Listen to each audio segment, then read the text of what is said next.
मुसलमान तो आक्रामक है, मुसलमान डरेगा क्यों इस देश में? मुसलमान को क्या दिक्कत हो रही है? मुसलमान के पास संवैधानिक अधिकार सुरक्षित है उसके। भारत का संविधान और भीम जब तक है, भीम और मीम का नारा तो इसीलिए तो लग रहा भाई, उसकी वो अपनी सुरक्षा के लिए संविधान का सहारा ले रहा और जामों का लग रहा, वो हिंदुओं पर हमला भी कर रहा। मुस्लिम इनसे ज़्यादा चालाक है, वो ये विधिवत रूप से जानता है पहला हमला करके फिर बाद में वो जब अपनी पिटाई दिखाता है तो उस वक्त उसकी पिटाई सबको दिखाई देती है, हिंदू की पिटाई किसी को दिखाई नहीं देती। अभी ये 9 में हुआ, 5 हिंदू मरे, 1 शायद मुस्लिम मरा, तो ये 5 हिंदू किसी को दिखाई नहीं देंगे। अंतर्राष्ट्रीय प्रेस में आप चाहे लंदन टाइम्स, न्यूयॉर्क टाइम्स, अल खलीज, जितने अखबार भी आप पढ़ेंगे आज विदेश के या BBC, उनमें सिर्फ मोहम्मद साद इंस्टाग्राम का एक इमाम, नायब इमाम का कत्ल हुआ, ये दिखाई देगा। तो मुसलमान इन दंगों की परिणति, इनके करने का ढंग ये अच्छी तरह से जानता है। अब फिर ये पैसा उगाही करेंगे, इसमें हो सके 2-4 दिन के बाद बलात्कार और भी आ जाए, क्योंकि मुसलमान इन टेक्निक को जानता है। जैसा 7 दिसंबर में मुजफ्फरनगर में दंगे हुए थे 2013 में, उसके करीब 20 दिन के बाद NGO आए, NGO ने कहा नहीं बलात्कार भी हुए तो हम लिखवा नहीं पाए, उनमें फिर पैसे की उगाही हुई। तो दंगा कराना इनका फिर उद्देश्य प्राप्त करना, आर्थिक धन प्राप्त करना, ये एक इनकी विधि का हिस्सा, इनका एक चालाकी का हिस्सा। अभी तो ये सुप्रीम कोर्ट जाएंगे, सुप्रीम कोर्ट भी सरकार से पूछेगा इन लोगों की हत्याएं कैसे हुई। हत्या हुई हिंदू की, 7 की हत्या पूछी जाएगी, जो 5 हिंदू मारे गए उनकी कोई चर्चा नहीं होगी। मानव अधिकार भी सामने आएगा, मानव अल्पसंख्यक आयोग होगा, मानव अधिकार में तो मानवीय अधिकार तो सबके, उसमें मानवीय अधिकार उन 5 या 6 आदमियों के नहीं है जो इस मामले में मारे गए। इसमें सिर्फ एक मौलाना ठीक है, उसका भाई हत्या किसी की भी हो गलत है, लेकिन बाकी भी इंसान है, उनके भी बच्चे, उसका कोई चर्चा इसमें नहीं होगी। बस सिर्फ 7 रह जाएगा। मैंने अभी बताया मुजफ्फरनगर का 25 हिंदू मरे थे, 33 मुस्लिम मरे थे, 25 की कोई चर्चा कहीं नहीं है, 30 इंसान मारे गए, बेगुनाह मारे गए, उसकी चर्चा सब जगह थी। छोटे छोटे बच्चों को आगे कर दिया जाता है, 14-14 साल के बच्चे, 15-15 साल के बच्चे। सवाल ये बनता है कि उनके साथ कौन सा कानून, क्या कार्रवाई की जाए। अल्पसंख्यकवाद का एक बहुत मौलिक सिद्धांत है बच्चे और स्त्री। आप जहाँ भी इस तरह की घटनाएं देखेंगे उसमें बच्चे और स्त्री और पत्थरबाजी इनसे शुरू होता है, बाद में ये वायलेंस की शक्ल अख्तियार करता है। जब पुलिस उन्हें गिरफ्तार करने जाती तो फिर बच्चे और औरत आ जाते हैं। तो ये तो एक दंगा करने का एक सुनियोजित ढंग है। आप पहले एग्रेसिव होकर बच्चे को और महिलाओं को आगे करेंगे, फिर दंगा होगा, दंगे में फिर युवा निकल कर आवेंगे, वे अपराध करेंगे, वे फिर गायब हो जाएंगे। जब पुलिस आवेगी या दूसरा सेक्शन आवेगा बदला लेने की, अपने भाई अब जीना तो उन्हें भी, उस काम को करने के लिए जब युवा आवेंगे हिंदू के, तब वहाँ महिला और बच्चे रह जाएंगे, युवा सब वहाँ से चले जाएंगे। इनको मोनू मानेसर सारा ठिकाना उस पर फोड़ा जा रहा, कहा जा रहा कि उसी की वजह से हुआ है दंगा। नहीं, मोनू मानेसर क्यों, वो तो अखिलेश का आदमी है, यादव है बेचारा। ये क्यों कहा जाए सब मोनू यादव, वैसे भी उसका शायद नाम देवेंद्र यादव कुछ और, मोनू यादव, मोहित यादव है। तो ये कहना तो उसे गलत है। ऐसे ही जैसा अभी मैंने बताया चौधरी साहब जो हाथरस के थे, जिन्होंने बम्बई में गोली चलाई, अगर मान्य क्या नाम इनका, जयंत चौधरी और अन्य जितने जाति के लीडर हैं वही साथ साथ ये भी कहते हैं कि नहीं भाई इतने तो नूह सारे भी नहीं मरे जितने अकेले हमारे एक चौधरी साहब ने ढा दिया, और उसने तो मैं सब लोग और निर्दोष लोग ढाए। यहाँ तो चलो दंगा था, दंगे में तो कोई भी मारा जा सके, हो सके वो गलत भी हो। भाई मान लो मैं किसी के साथ लड़ रहा, हो सके मैं ही गलत हूँ, लेकिन मैं तो लड़ भी नहीं रहे थे। आपने कहा अखिलेश से भाईचारा है, जब MY समीकरण है तो फिर मोनू यादव को टारगेट क्यों किया जा रहा है? मोनू यादव वो यादव है जो पशुपालक है, वो गाय पालता है, गाय से लगाव रखता है, वो तो एक तरह की, उसे आप ये कह सकें उसकी पशुपालने की असामान्यता है, जिस कारण वो अतिवाद की तरफ मुड़ जा, वो गाय काटने, छेतने, पीटने, यानी किसी भी तरह के जो एक टॉर्चरिंग है पशु की, वो उसमें उनके खिलाफ खड़ा हो जा।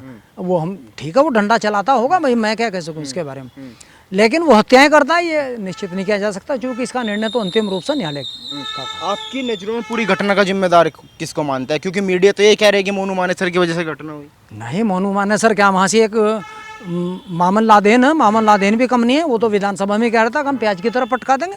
तो मोनू मानेसर ने तो कभी ऐसे शब्द भी नहीं बोले कि हम किसी को पटका देंगे। एक जिम्मेदार आदमी विधायक होने के बाद जो सदन के अंदर खड़ा होकर कह रहा, हो सके उस प्रोसीडिंग को फिर निकालना भी पड़ा हो, हम प्याज की तरफ पटका देंगे, ये कहाँ का तरीका? कोई पूरे देश में हर आदमी आज़ाद हो, कोई कहीं भी जा सके, अपनी पूजा के लिए कहीं जा सके, अपनी इबादत कहीं भी जाकर कर सके, जहाँ उसके मस्जिद या मंदिर खड़े वो जाकर वहाँ पूजा कर। तो ये तो ऐसे लोग तो अकेला मोहित यादव ही क्यों, दूसरे लोग भी हैं। कुछ लोग कहते हैं भाई जो संवेदनशील इलाके हैं उन मौके नहीं जाना चाहिए।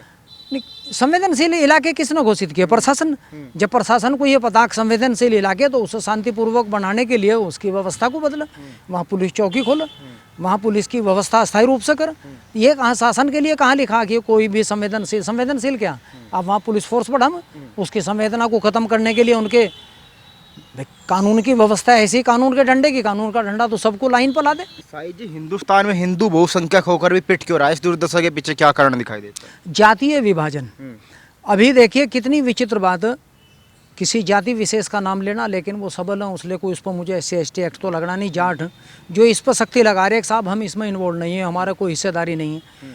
अगर इस बात को ये मान लें 6 लोग मरे पूरे नूह में, तो इतने तो 4 एक ट्रेन में एक चौधरी साहब नहीं निपटा दिए बॉम्बे में, उसमें वो चौधरी साहब हाथरस के। तो ये उस स्थिति से अपनी जाति को रोक नहीं पा रहे, ये जानते हैं, लेकिन उसके बाद भी बेशर्मी से लगे हुए जो जिम्मेदार लोग हैं जाट जाति के, वो ये कथन, वो एक मतलब एक स्थापित करने पर लगे हुए कि इन दंगों से जाट का कोई लेना देना नहीं है। अरे जाट का कोई लेना देना नहीं है, ये सत्य हो सका, लेकिन जो 40%, 45%, 50% जाट हिंदू हो गया, जो सेकुलर नहीं है, वो तो हिंदुओं के साथ दंगा करने में, मारने में, कत्ल में, सहन करने में, इवन पीटने में, वो भी हिंदुओं के साथ।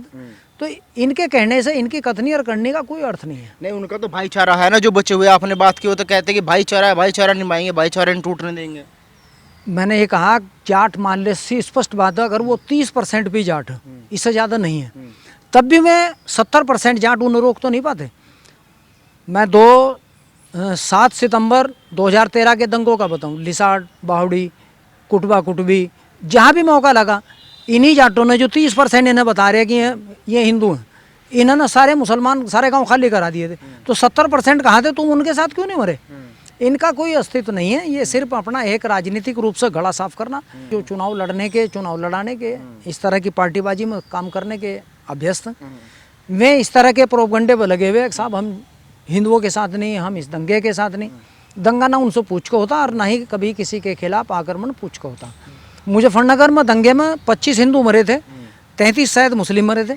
उनमें से 25 में से हिंदू में से 4 या 5 ही जाट थे, बाकी तो सारे हिंदू ही थे।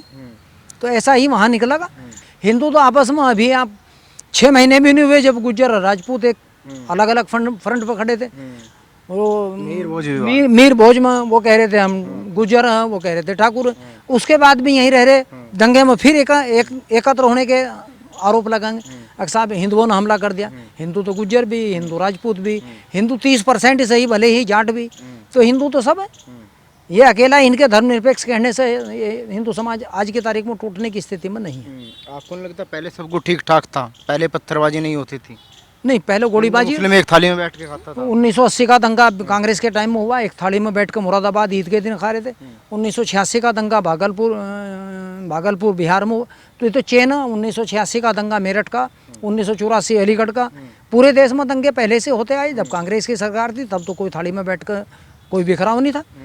ये चूँकि बीजेपी को बदनाम करने का एक हिस्सा इनकी योजनाओं का, ये अगर ये कहा जाए कि ऑक्सफोर्ड और जो कैम्ब्रिज की योजनाएं हैं, पक्ष भी इकट्ठा हो रहा है, जो इंडिया गठबंधन बनाया, कह रहा है कि ऐसे दंगे तो होने लाजमी है। 2024 का चुनाव है, बीजेपी की जो विचारधारा है वो हिंदू मुस्लिम की है, काम कुछ किया नहीं, वोट मांगी जाएगी, वोटों को जो है इकट्ठा किया जा रहा है। नहीं, 2013 के दंगों में यहाँ मुकदमे चले, सबका स्पष्ट हो गया कि ये दंगे किसने कराए थे, सबको पता। उसमें बीजेपी का कोई आज तक कोई आदमी ना भी किसी ट्रायल में आया, ना किसी को सजा हुई।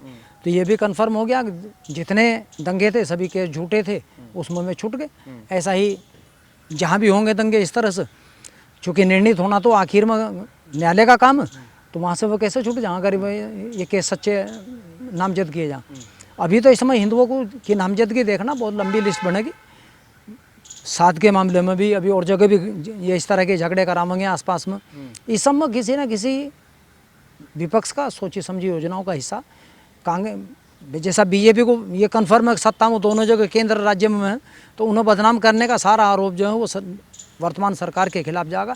इसलिए दंगे वहीं भड़काएंगे जो जिन्हें इस प्रचार और प्रसार में लाभ होना। साईं जी, मौलाना मौलवी ऐसे मुद्दों पर सामने क्यों नहीं आते हैं कि भाई माहौल ख़राब हो रहा है, शांति बनाए रखिए? ऐसे मुद्दों पर कोई फतवा क्यों नहीं निकालता? मौलाना मौलवी आवेंगे जब अब ये विदेश से पैसा आवेगा, नूह में या मेवात क्षेत्र में पूरा मुसलमान उजाड़ दिया गया, उनकी कॉलोनी बनेगी, उनमें पैसा आवेगा।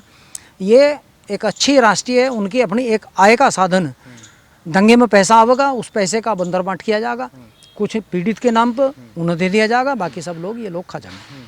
ये जो भाईचारे की बड़ी बड़ी बात होती है, हिंदू मुस्लिम सिख ईसाई भाई भाई, गंगा जमुना तहजीब, भाईचारे की बात तो मैंने अभी बताया, 2013 का मुजफ्फरनगर का दंगा, उससे पहले भागलपुर, मेरठ, मुरादाबाद, सब जगह भाईचारा बनता है, सब जगह अमन कमेटी का गठन होता है।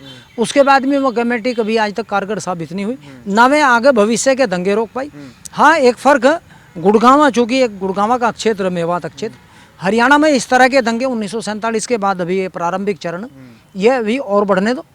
जब ये बढ़ेंगे तो इसका एक विकराल रूप भी 1948 में देखने को मिला था, जब ये कहावत मशहूर थी कि अगर कैराने का पुल ना तोड़ दिया जाता, कैराने का पुल तोड़ दिया था यूपी गवर्नमेंट ने, तो पश्चिम उत्तर प्रदेश में भी मुसलमान दिखाई ना देता, उसमें भी सारे हरियाणा की ही जाट थे। लेकिन मेवात जैसे जिले को काबू कैसे किया जा सकता है? देखिए, प्रशासन शासन के लिए कोई जिला या कोई क्षेत्र काबू करना कोई विशेष बात नहीं है, ये तो बहुत मुश्किल काम नहीं है। क्योंकि अगर ये भी मान लें वहाँ 80% आबादी मेव जाति के लोगों की, तो भी इसका मतलब थोड़ा हो गया कि मैं सारे अपराध में ही इन्वॉल्व हूँ। उसमें भी सेलेक्टेड लोग हैं, उन्हें चिन्हित करके सरकार अभी देखना तुम 1-8 महीने में दिखाई देगा, इससे पहले ही दिखाई दे जाएगा, जब बुलडोजर चलेगा और कानून का डंडा चलेगा, सब ठीक हो जाएंगे।